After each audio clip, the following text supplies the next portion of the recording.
sekedar gerakan hampa makna, formalitas kita bergerak dan berakhir, bukan sekedar membaca bacaan yang tidak ada isinya, tapi semua bimbingan bagaimana kita diajarkan langsung oleh Rasulullah bisa mengoneksikan lewat gerakan dan bacaan itu tersambung kepada Allah, sehingga feedbacknya semua apa yang kita bacakan dijawab oleh Allah.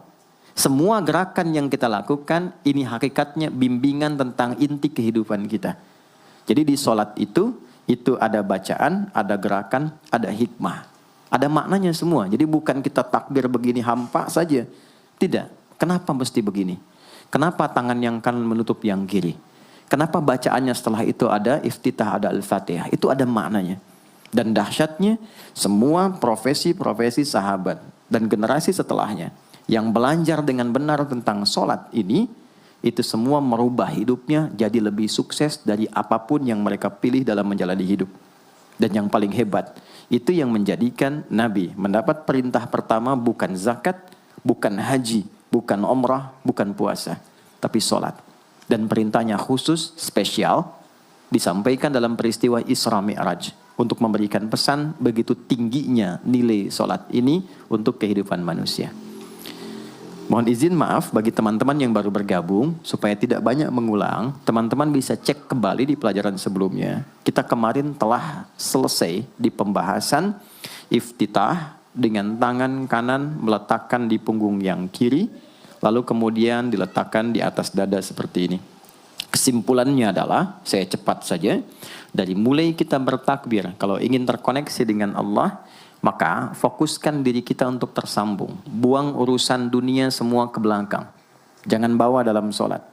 Kalau ingin kita tersambung dengan Allah, tepikan yang lain, hadapkan diri kita, pasrahkan. Hanya Allah yang tinggi, yang agung, yang istimewa. Kalimat agung, tinggi, istimewa, itu disebut dengan akbar. Maka kita ucapkan Allahu Akbar. Kita buang semua urusan dunia ke belakang, pasrahkan diri kita, hadirkan sekarang hanya Allah yang agung saja. Itu poinnya. Kenapa problemnya tidak sedikit orang sholat itu sulit menemukan kekhusyuan? Karena dia bertakbir masih membawa dunia. Dia tidak sholat dengan memahami gerakan takbirnya. Dia jadikan sebagai formalitas. Apakah benar? Secara fikih benar. Gugur kewajiban, dapat pahala sesuai keikhlasan, tapi value dari sholat yang mahal itu nggak dapat. Itu poinnya. Buang semua urusan dunia.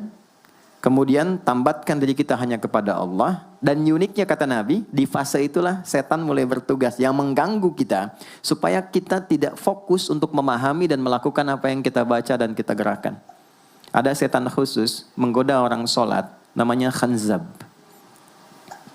Nanti ada 9 jenis setan yang detil tugasnya itu berada di sekitaran kita. Mungkin satu kali Mas Baim kita belajar tentang fikih setan. Belum pernah ada kan ya? Anda kalau kesini cuma tahu jalan yang lurus, nggak tahu macetnya, nggak tahu lubangnya, sulit menghindarinya. Kebanyakan orang belajar tentang malaikat, tapi nggak belajar setannya. Sehingga nggak tahu setan apa yang sedang memprovokasi dirinya. Di Quran, malaikat disebutkan 88 kali, setan disebutkan 88 kali. Kalau kita cuma dengar motivasinya, nggak tahu provokasinya, kita nggak tahu bagaimana cara menghindari yang ini. Itu poinnya. Khanzab itu, dia menggoda orang sholat, dimulai dari takbir. Jadi kalau belum takbir, Anda bisa merasa fokus apa saja. Nggak percaya silakan. Sebelum takbir tuh bisa siap fokus. Tapi begitu Anda mulai bertakbir, di hadis riwayat Abu Daud, Allahu Akbar, fayaqulu syaitanu. Maka di sini setan mulai tugasnya untuk mengganggu orang supaya nggak dapat nilai-nilai tadi. Maka dia berkata, udhkur kadza. Kamu ingat ini ya, kamu ingat itu ya. Betapa Anda memulai dengan membuang semua urusan dunia. Tapi kalau sudah takbir, itu setan yang install. Masuk sendiri dia. Makanya kalau nggak percaya silakan nanti zuhur tuh ya. Begitu Anda takbir, itu masuk semua. Ingat ini, ingat itu, mobil parkir di mana. Sampai ceramah saya sekarang pun itu akan masuk. Ingat ya, ada setan yang goda. Nah itu setan itu. Itu setan sendiri.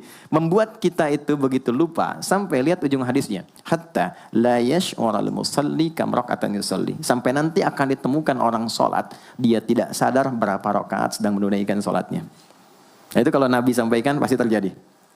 Poin. Untuk kita bisa mengatasi itu, poinnya apa? Quran surah ke-29 dulu. Ayat 45.